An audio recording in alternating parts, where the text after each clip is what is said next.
Hi, it's Wasabi. Welcome back to the channel. We've got another battle on the Mountain Pass map, and we've got Soltarian from Lime Clan. He's in the Tier 8 Italian TD, the Semvante CC-67. So this is the tech tree version. You've seen the video on the Pera, which is the premium version. Well, it's not a version of this tank, it's a different model. So there are some differences. Firstly, this one's got a 3-shot autoloader, set of 5 in the Pera, but it obviously loads in 21 seconds, as it is configured here, versus 30-something seconds on the Pera. But the average DPM is approximately the same, around 2000 DPM. And what we can say also is it's got different armor layout, whereas the Pera's got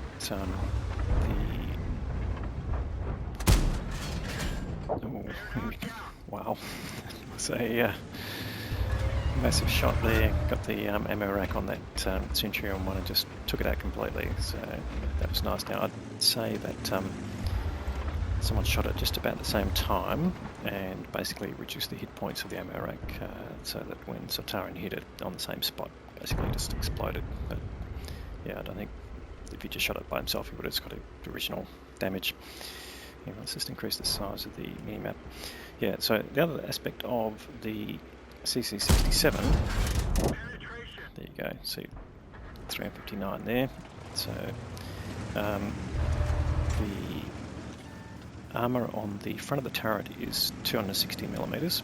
Now tanks.gg reports the frontal armour of the hull is 260, but what it really is it's a narrow band on the front. So right where we're looking here, where the angle changes from the slope of the front to slope to the back on the front, that band is 260, and the effective armour of it going back is about 200mm. Oh, sorry, just more than 200mm, 240. So the top part of the front plate is slightly less armoured, about 240, 250, but as it slopes back, obviously it becomes more ricochet. But the lower part of the front plate as it curves around is actually effectively 200mm, so it does drop away below there. So that's really the weak spot of the front.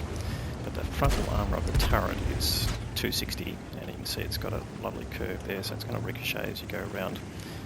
But the sides are the weak spot, of course. 100 on the sides of both the hull and the turret, and 60 on the back of the turret and the back of the hull. So interesting armour layout, but yeah, as like the other TDs in this tier, the Italian TDs, the turret armour is good, so it also has 10 degrees gun deflection. So working it on a ridge line is probably the strongest part. Here's Soltarian's using the slope here to basically give him the equivalent of a holding position, but clearly doesn't want to sort of expose his lower hull too much, and puts a nice shot on the Patriot there as he darts across to get away. So interesting game going on.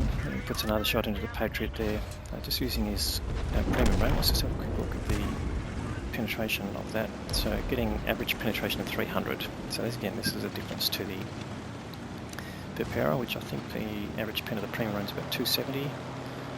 This one will let you compete definitely in tier 9 and even into tier 10 with that penetration. So Soltarian trying to get back here, getting blocked by the G-saw, and the G-saw gets taken out. Also, the Pera gets taken out, the G-saw hides behind. Sorry, confusion there. Now, with that original ammo rack, he's up to 2.2k. He's trying to get the G-saw to fall back now. And even there's an arty on this line, doing his best, I guess, to help out, but now the G-saw has been taken out. The G-Twig Panther backing away, not necessarily a great thing, but Soltarian can definitely defend this area from up here using his gun depression.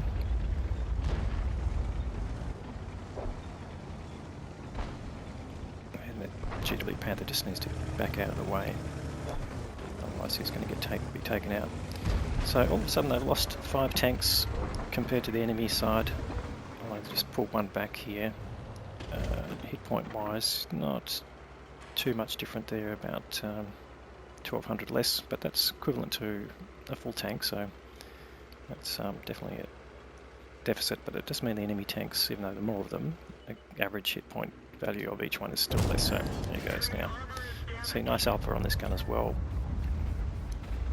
It's the a few tier 7 tanks here, so you can basically take them out, but now he's getting shot, so that would have gone through his lower front plate, I would say. It does have a bit of the similar weakness on the Vipera in terms of the top front part of the turret, but the Vipera is 40mm, that means it can get overmatched by 122mm guns. However, with this tank, it is a 50mm one, so to overmatch it you'd have to have a gun of at least 150mm. So not too many tanks of this tier have got a 150mm gun, although SU-152 would be an example. Yeah, being up against the tank at the same time would be unlikely. Anyway, it's coming up on this Vipera, you should be able to take him out. He's still got 2 shots loaded. Vipera's running away, but he's not going to get away. Puts the auto lock on, gets the kill. So it's taken him to 3.5k of damage, doing pretty well here. His team's really pulled it back. It's now 3 versus 2. And he knows there's a T-28 coming for him, so he'd rather get up the hill and shoot down at it. And there's another T-25-2 just hiding around the corner from the T-28. Who hasn't got a lot of hit points left, but there's also an IS-3. Well, in fact, the IS-3 takes out the T-25-2, but they're all sort of one-shottable here, so he's loaded for bear with his heat round here. He's not going to have any problems doing damage, I wouldn't think. He's just got to get the gun depression, which he can. The IS-3 there all takes him down to 97 hit points. He should get his second shot in. Goes for the roof. No, can't quite get the gun depression in time. Yeah, here's another difference between the Vipera and the CC-67 is the cycle time between the shells in the clip is 7 seconds versus 6 seconds on the Vipera. So there's a slightly longer lag, but I think this has also got a faster aim time here of 2 seconds versus 2.6 or so on the Vipera. Alright, so they're on cap. We know that the T-28 is approaching him. He doesn't know that he's basically getting it penetrated, no dramas. And you saw that Sultaran had reloaded, even though he had 2 shots in the clip before.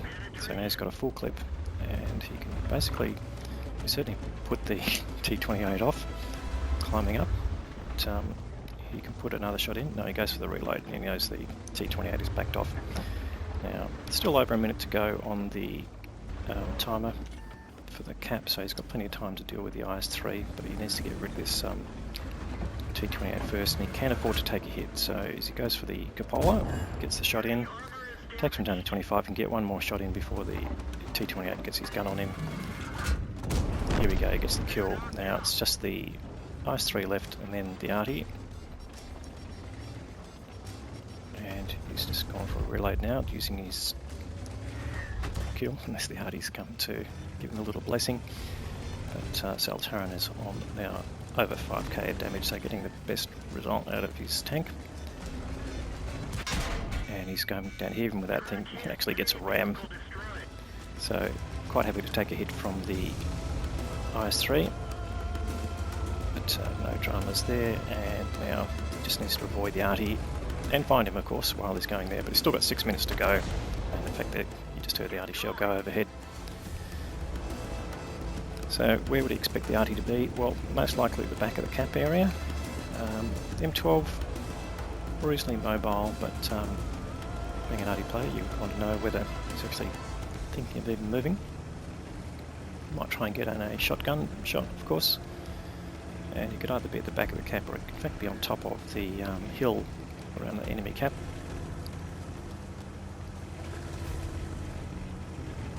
So Sultaran diving in here. Now I'll just point out another difference between the CC-67 and the Vipera is the engine characteristic. So it has an additional 100 horsepower, and it is also slightly lighter than the Vipera, so the horsepower per tonne is much better. but the top speed, not a huge difference. I think it's about 34, 35. Let's have a look over the ground here. Actually getting up close to 40, going across ground. I'll have to go back and have a look at the stats just to remind myself. But anyway, yeah, it's definitely more mobile than the Vipera. The Vipera wouldn't have been anywhere near this point yet, particularly going up the hill. So this actually might be the better of the two tanks then. Probably won't earn as much credits as the Vipera might, but definitely a better overall gun, better handling gun, and a more mobile TD with similar, if not better, frontal armour than the Vipera has. So we'll try and do a more complete review on this tank when we get our hands on it.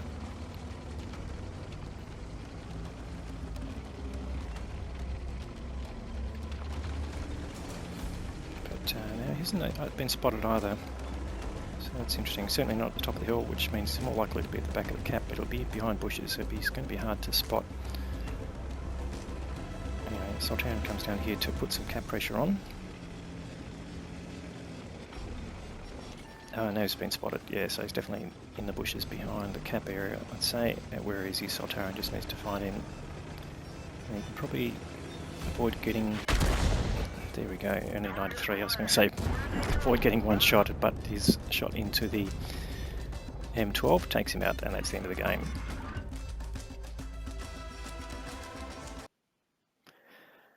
Alright, we've got a lot of ribbons here. Let's have a look at how that works out. Over 5.6k of direct damage, another 200 of assisted. That gives him just under 5.9k of combined damage. That gives him the high caliber award, 8 kills. He's earned the Top Gun for getting the first 6, but also, more importantly, the Radley Walters medal for getting 8 kills. He's also got the Defender medal for reducing the cap points and Tank Sniper medal there. And, of course, the Ace Tanker Mastery badge that goes along with that. So let's have a look at the team score. So got a big carry there from Sultarian. 1765 base experience, definitely getting you the Ace Tanker badge. The next best in terms of experience was the CC-56, which is the tier 7 version of the Samabente. And we've got the Carnarvon doing 2k, and I didn't see where that tank was playing, but yeah, they lost a few tanks early, doing very minor amounts of damage, but so did the enemy there. So the CC-64, which is the Vipera on the enemy team, doing nearly 3.5k, which is great. The IS-3 also doing over 3.5k, nearly 3.6, so great result there. Those players doing really well. And you can see the experience earning in a losing team, also pretty good. All right, so what did it cost to run the tech tree version of the tier 8? Well, you did have personal reserves running, which obviously helps. You had some battle payments running as well. So if we calculate that as 54k, in fact, just over 55k, together with his cost of ammunition, he did use a fair chunk of his premium ammunition, and he ended up with a profit of 54k. So without those reserve payments and battle payments running, he probably would have lost credits on that, but nonetheless, for the result, definitely worthwhile. So great game there from Sultarian. Thanks very much for supplying the content. If you're watching the video and you appreciate it, please show your appreciation by giving it a thumbs up. If you haven't subscribed to the channel already, please consider doing that. We'll have more great content to follow. Thanks very much for watching.